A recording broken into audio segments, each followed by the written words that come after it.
And really what they're asking for is they're saying, look, we're not doctors. We're not here to necessarily determine whether or not this is good or bad for me. That we just want the ability to decide for ourselves, to have some kind of informed consent, and let us do what we do best. The country needs us. It's obvious, everything we've already talked about. And yet there's another, if you will, component that's going to drive as many as 30 or 40% of these drivers out of the industry in an already taxed industry. Here at Liberty and Finance, we're licensed brokers with Miles Franklin. We are standing by the inventory, ready to make sure you get what you need, even into the wee hours of night and on weekends, because preparedness doesn't stop. Call us 1-888-81-LIBERTY. That's 1-888-815-4237. Welcome back to Liberty and Finance. We're glad to have a returning guest. We've only had a couple of times before. This is a trucking industry insider. He's held a variety of positions over decades in the trucking industry, including starting up trucking firms and growing firms, hiring, training, strategic logistics, and so on. He's got an insider's view into the mechanics of the overall supply chain, its weak points, its strong points, and he's talked to us about the major stresses on the supply chain and how it affects ordinary people, how it also affects truckers and the lives of families that they're trying to support. And so thank you and welcome back to Liberty and Finance. Today is Monday, January 31st, 2022. Thanks for having me back.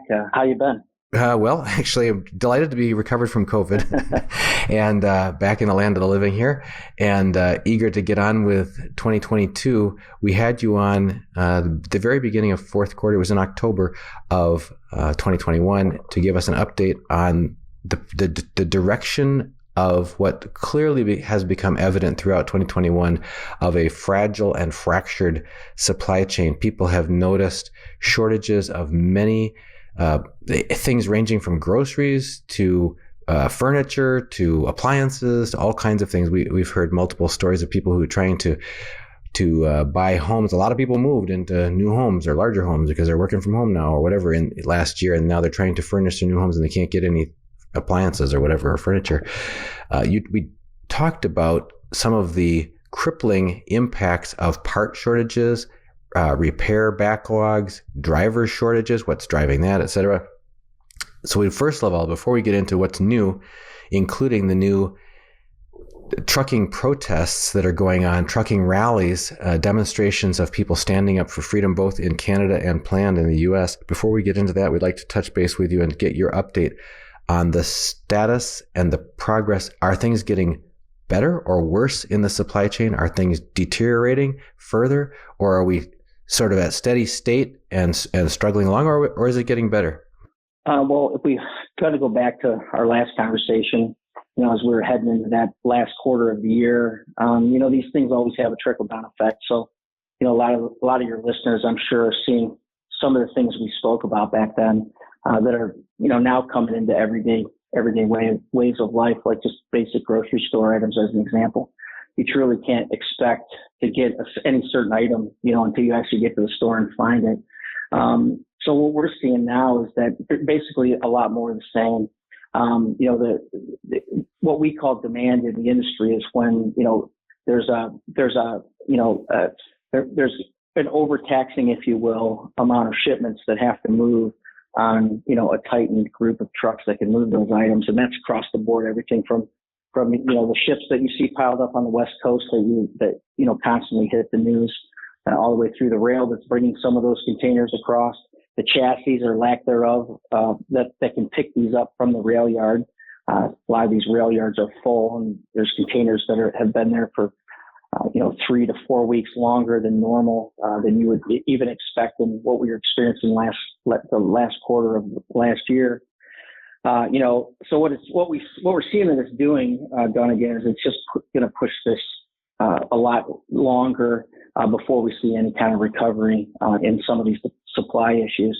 We were thinking originally as we got into halfway through 2021 that this may go into the first 2 quarters of 2022, which seemed reasonable based on the way that these cycles tend to work, which we're certainly in an unprecedented cycle. So we're doing our best to try to read the tea leaves, if you will, and make good decisions and predict what we think we can. But it's pretty obvious that we're going to be well into 2023, if not beyond, before we see some of this loosen up, because there's so much backlog in the system and there's no change in infrastructure and really no changes that we could see in the foreseeable future that are going to make an impact that will, soften this up or lessen the impact that it's having on the everyday consumer. There's the impact on the consumer. There's also just the internal degradation of the capability of the system itself. You talked about the difficulty getting repairs, getting trucks and drivers. Do you want to maybe address those sort of one at a time, but in short order, how each of those is doing? Yeah, so, we had touched on the fact that certain items for repair were difficult to come by. And I believe we spoke about, tires, batteries, windshields, which you may not really think about unless you're in the business, but, you replace 2 or 3 of those a year pretty regularly. And then certain other items that most dealers would carry as just part of their inventory. Unfortunately, that hasn't changed. And the demand for not only new equipment, but, the high rise of used equipment and the rates that they're going for continues to put a strain on that. So, unfortunately, we're just kind of take that as it comes. And our expectation is when a truck goes down, it's going to be down for, 2 or 3 times longer than we would expect. I wish that was different, but, or I wish it were different, but it's not. And I really don't see that changing much either. And in terms of driver shortage, do you see that as being short-term, driven just by, there were incentives, people were getting unemployment checks, they were making more money by staying home than they would have been working, or the difficult working conditions of the isolation, all the lockdown policies associated with the pandemic response policy? Or do you see that as something that's generational, something that's there's been a shift and you don't see that recovering anytime soon? Yeah, so it's been a problem for 15 plus years, where we have an aging truck population or trucker population, and there's so many different pressures that have hit us over the last couple that just exacerbate it. One is, for the first time, 1099 truck drivers were able to get unemployment benefits, and and good for them, but ultimately that just put additional pressure when they would have been in the workforce, yet they were out and they were collecting unemployment. And then on top of that, some of these driving jobs, unfortunately don't pay as well as some private sector jobs. And I think because of the rising need for, private sector workers and the residual effect of the rates per hour going up, I think they're more attractive. And I think there is a generational side to this as well, Gunnigan, as you mentioned. It's not a very sexy lifestyle to be out on the road. In the past, there were folks that were multi-generational in the business. Daddy was a truck driver, grandpa was a truck driver, and so forth, and they naturally went into the business. We don't see that as much anymore. And, and I think until we find ways to, improve pay out there, improve some of the benefits, and find ways to get folks home so they can have a family life outside of being on the road, which has always been part of what truck drivers love, actually. But the world is changing. I think until we can figure that out, I think we're going to continue to have these challenges. So how does that play out? Because you're talking about record demand for deliveries. And frankly, as more and more people are trying to work from home instead of going out and doing a lot of their own physical shopping and stuff, they're expecting residential deliveries of a lot of things in addition to the, retail and wholesale and manufacturing deliveries. What kind of demand pressure are you seeing? And then how does that play out then if you have just a grinding shortage of drivers in the face of record demand? But if you want to take those maybe one at a time, firstly, what do you see as the main drivers or evidence where you're seeing this record demand? Well, I think that's going to play right into what we spoke about already, and that's that these issues that we're seeing every day, these supply chain, disruptions, they're just going to continue, and it's going to be that much harder to get to the other side of this. If you were to order a new truck right now, because of the demand to replace the used equipment that's already on the road through normal replacement cycles. It's going to take you over a year to get that new piece of equipment. And if you're not a large company that's going to order a number of pieces where you can, find yourself ahead of some of the large line that continues to grow, it might be even longer. So, and these are replacements done. Again, this is keeping, new equipment on the road. So it lessens the downtime. You're not as subject to some of those delays with repairs, let alone trying to grow the industry. I know we talked about the number of trucking failures, the number of company truck failures, bankruptcies that took place a number of conversations ago. So in 2021, the first 6 months was larger than most years in terms of trucking company failures. So how the year played out. And so a lot of that equipment, had entered the used market, certainly going for rates that we've seen new trucks go for, but still with the problem of trying to fill them. So I wish I had an answer, because if we could resolve this the challenges that we have around finding qualified drivers, it would be a game changer for the industry. But none of us have a magic bullet, and we've not been able to find it. So with these current demands, Dunnigan, it's just going to continue to push this back, and perhaps, and I'm not a gloom and doom kind of guy, but perhaps slowly degrade some of the things we're already starting to raise our eyebrows on, because we're seeing it in our day-to-day lives. I mean, it's a real issue. It's not going to get fixed overnight. The demands with all this manufacturing going on are not going away. So it's going to continue to pose these challenges, and finding qualified drivers is going to be an ongoing problem. Could we turn our attention to some very, very large scale? I mean, there have been as a trucker rally that happened over this past weekend and is ongoing in Canada. Some estimates say up to 50,000 trucks involved and 500,000 supporters, all converging on the capital. And what was described as a fringe movement ends up looking like it's very much getting a lot of public support.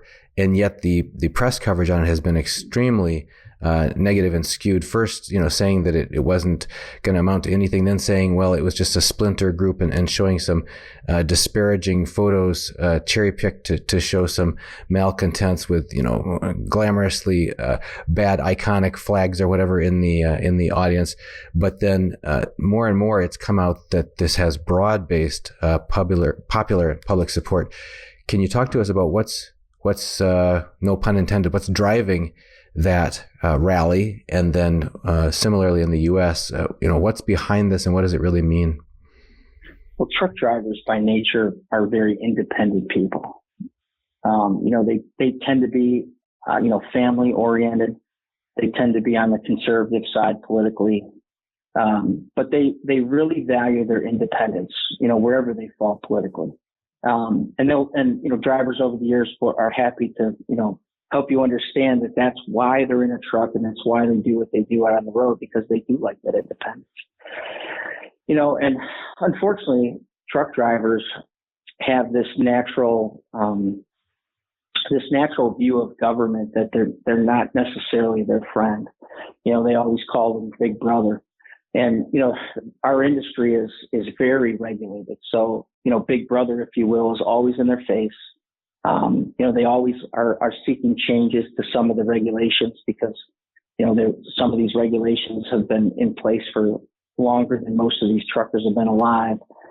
So they see in value that some necessary changes with technology and things that have helped them become more safe out on the road. So, naturally, when there's another mandate, if you will, or a series of mandates are pushed their way, anything that's going to get in between them and their livelihood with their families is going to, it's not a surprise, I guess, where I'm going with this, that they've organized and have done what they've done. What is surprising and in some ways refreshing that they were able to get such a collective effort. I think it is a testament to that they're finally probably fed up, with some of this going down.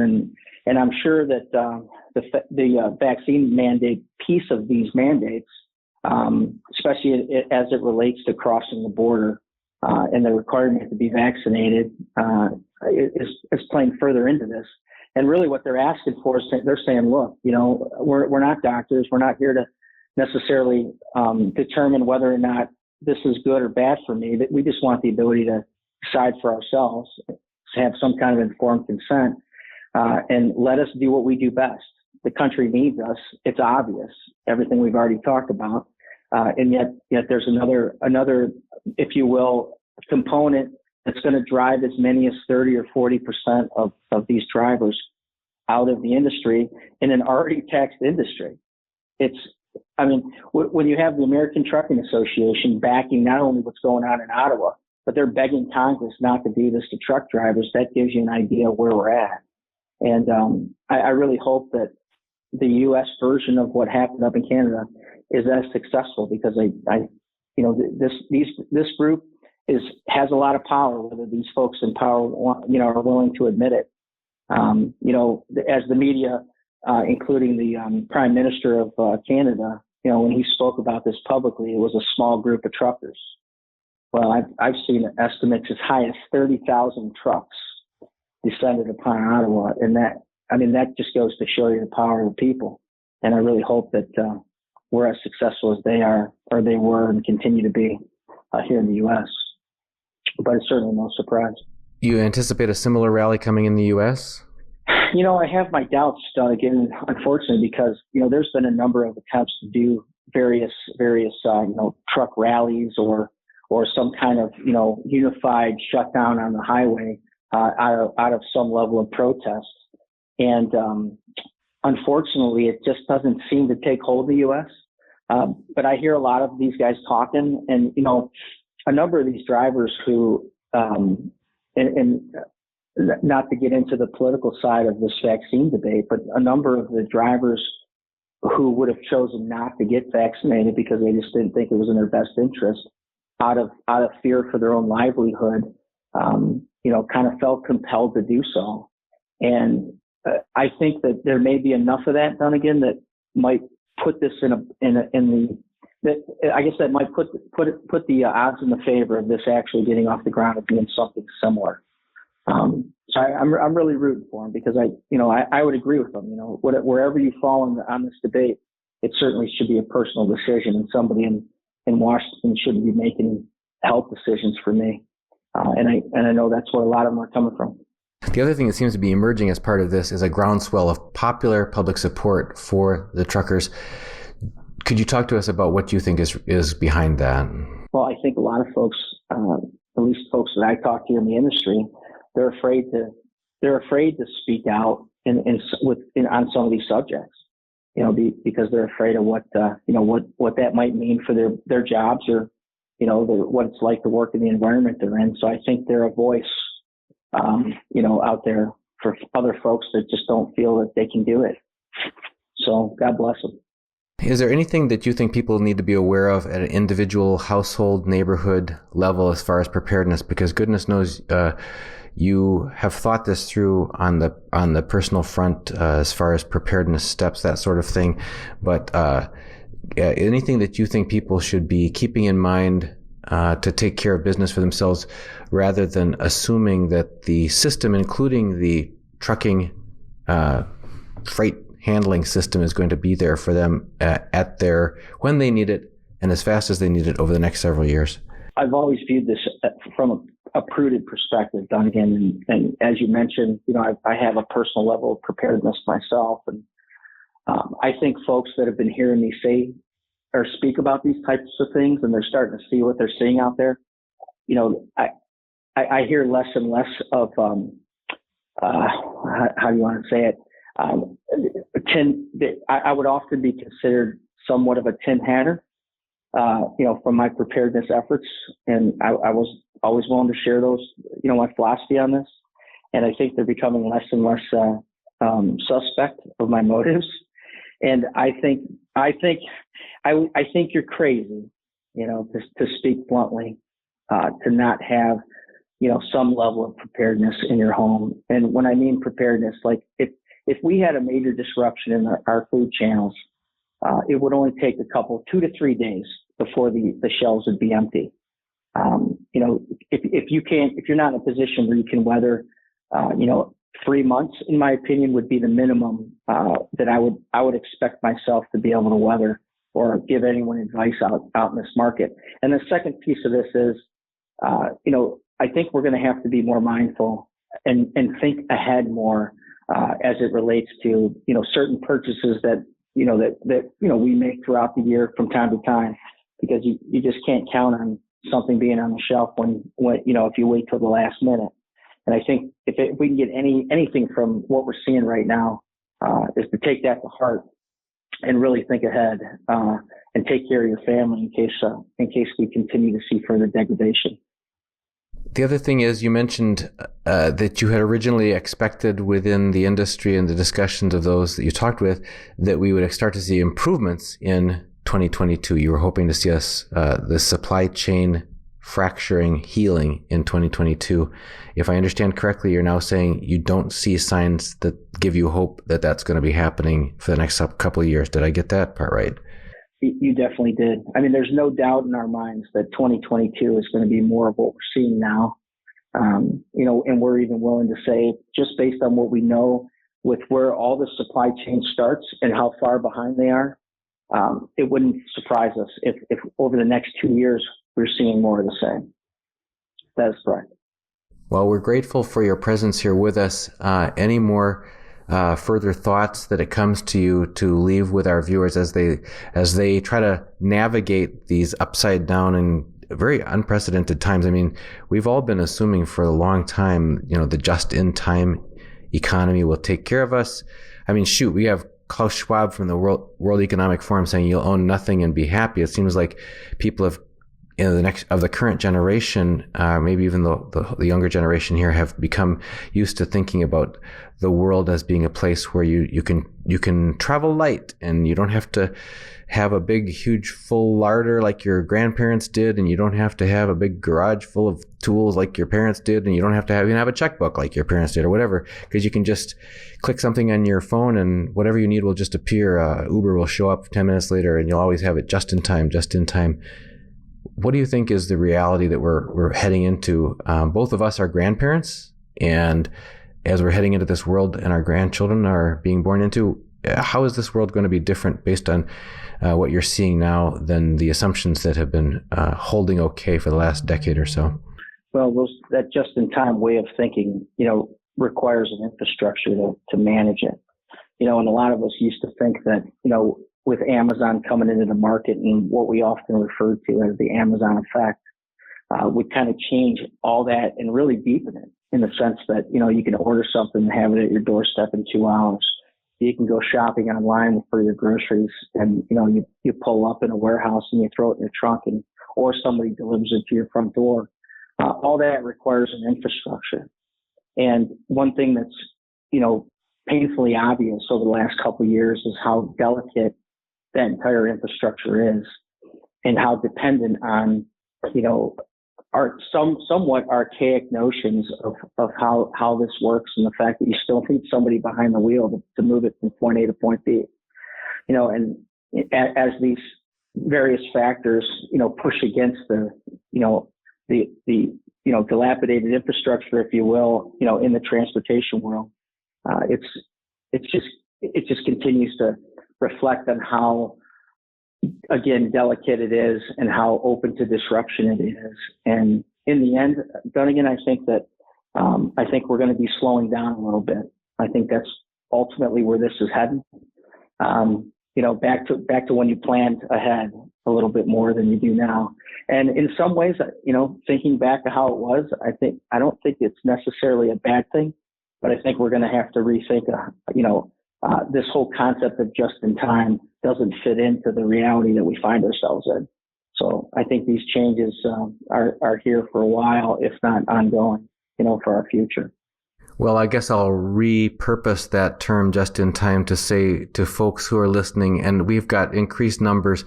We just surpassed 66,000 subscribers in this last weekend, and we've got new subscribers every week.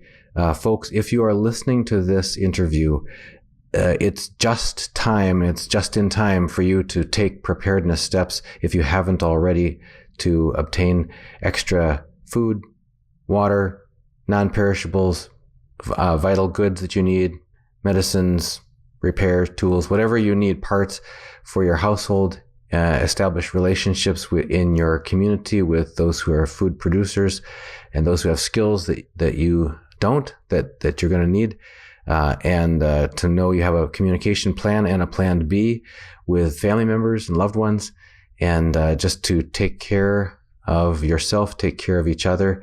And as always, our industry insider in the trucking industry, we're grateful for your presence here with us, giving us insight so we can be aware and prepared here on Liberty and Finance. Well, thanks, Dunnigan. You're doing awesome things out there, and the folks that listen to you are better off for it. So keep up the great work. Well, thank you for being part of that. Really appreciate it. On behalf of all of our viewers, they always ask me, when are you going to get our trucking industry insider back? And grateful that we could make this happen. Fantastic. Well, you have a wonderful day. And you. Thanks. Miles Franklin Precious Metals is one of America's oldest and most trusted bullion dealers. Miles Franklin is A+ rated and accredited by the Better Business Bureau, licensed and bonded, and has 0 complaints ever registered. Here at Liberty and Finance, we are licensed brokers with Miles Franklin. To order, simply call us, discuss your needs, and we will let you know our live inventory, prices, and availability, and lock in your order over the phone. Once your order is locked, the price is held for you regardless of market fluctuations, and the metals are reserved for you awaiting your settled payment. Within 1 business day of ordering, you will receive an email invoice detailing the order and payment instructions. Miles Franklin accepts payments by bank wire, ACH or electronic check, money order, check mailed priority mail, and cryptocurrency. The fastest forms of payment are bank wire and cryptocurrency. Upon settled payment, metals will ship out within 3 to 5 business days. You will receive tracking information via email. Domestic shipping charges are $15 for any order under 500 ounces of silver or 10 ounces of gold. For orders larger than that, domestic shipping is free. The package will be double boxed, fully insured, and labeled discreetly, with no indication of the contents inside. For your privacy, the name Miles Franklin will not even be on the package. To talk to myself, Elijah, my brother Kaiser, or my father Dunnigan, call 1-888-81-LIBERTY. That's 1-888-815-4237.